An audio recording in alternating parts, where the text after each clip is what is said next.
Agora, Jesus pregando o evangelho do reino. Prega o evangelho do reino, anuncia o reino, o povo aclamando ele como rei. Abre em Atos 17 para nós. Abre em Atos 17 para nós aí. Vamos ler. Atos 17. Atos 17. É um pouquinho extenso ali, mas vamos ler Atos 17. 17 o quê? 1 a 8. Lê para nós aí.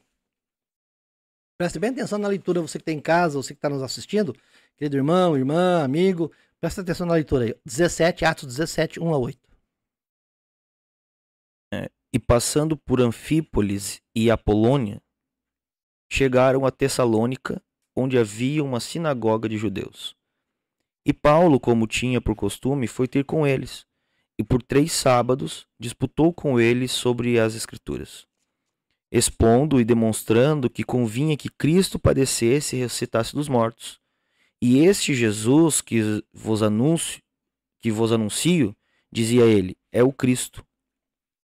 E alguns deles creram e ajuntaram-se com Paulo e Silas, e também uma grande multidão de gregos religiosos e não poucas mulheres distintas. Mas os judeus desobedientes, movidos de inveja, tomaram consigo alguns homens perversos dentre os vadios e, ajuntando o povo, alvoroçaram a cidade e, assaltando a casa de Jason, procuravam tirá-los para junto do povo. Porém, não os achando, trouxeram Jason e alguns irmãos à presença dos magistrados da cidade, clamando: estes que têm alvoroçado o mundo chegaram também aqui, os quais Jason recolheu. Todos estes procedem contra os decretos de César, dizendo que há outro rei Jesus. Olha aí. E alvoroçaram a multidão e os principais da cidade que ouviram estas coisas. Imagina a igreja, imagina o povo servindo a Jesus, aceitando o evangelho, aceitando o plano da salvação que Deus elaborou para a salvação das almas dessas pessoas. Agora anunciando que elas deveriam fazer parte da igreja. Porque se você vê ali, o que Paulo está pregando? Jesus.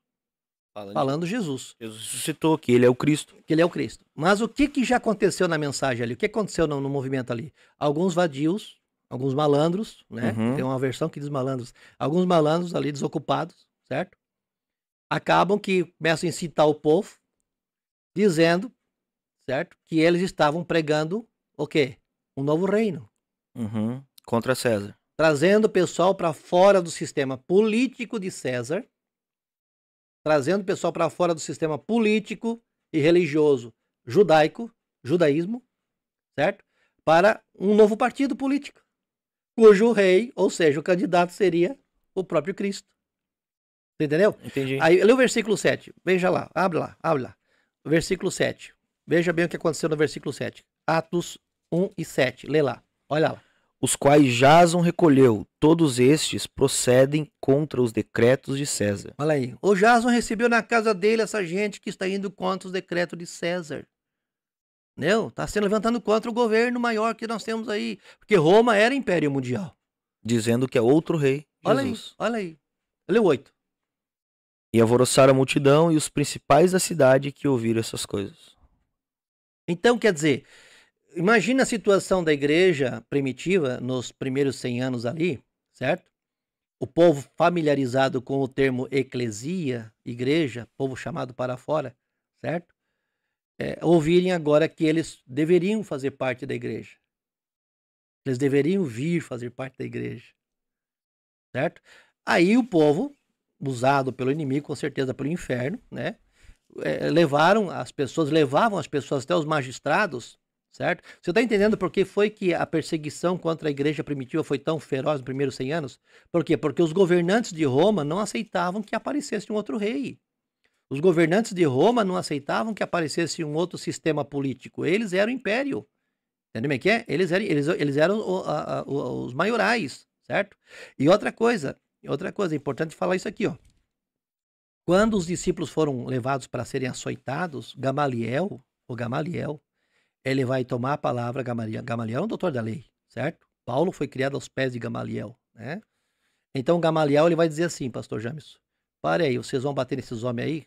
Vão bater. Ó, é o seguinte, Há um tempo atrás levantou-se alguns líderes aí dizendo que iam fazer acontecer um tal de Teudas e tal e coisa, e acabou que eles fizeram um movimento, um barulhão ali, que iam se levantar contra o Império Romano, que iam se levantar contra o governo, o sistema romano, e acabou em nada. Vocês viram que não deu nada.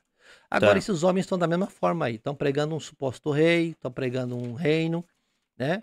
E é o seguinte, não se envolva com isso aí, ele disse. Não se envolva com isso aí, porque se é coisa do homem, se não é coisa de Deus, isso vai acabar, daqui a pouco para. Se acaba. Mas se é de Deus, vocês vão estar indo na contramão com Deus. Porque também, o que muito era anunciado era a ressurreição.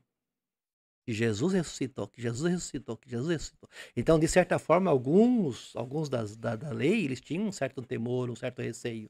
Se era verdade.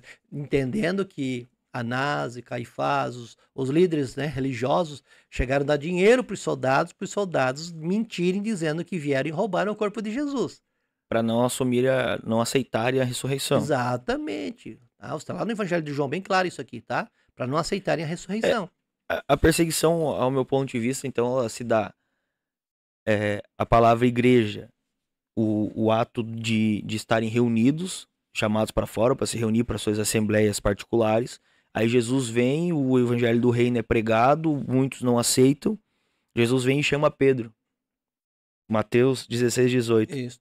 Pois também eu te digo que tu és Pedro e sobre essa pedra edificarei a minha igreja. Agora, tu imagina a cabeça do Pedro, quando ele ouviu isso aí. Que é a primeira vez que Jesus fala isso aí. Vai criar um partido político aí. É o nosso rei. Tu vai criar um partido político. Vai bater de frente com Roma.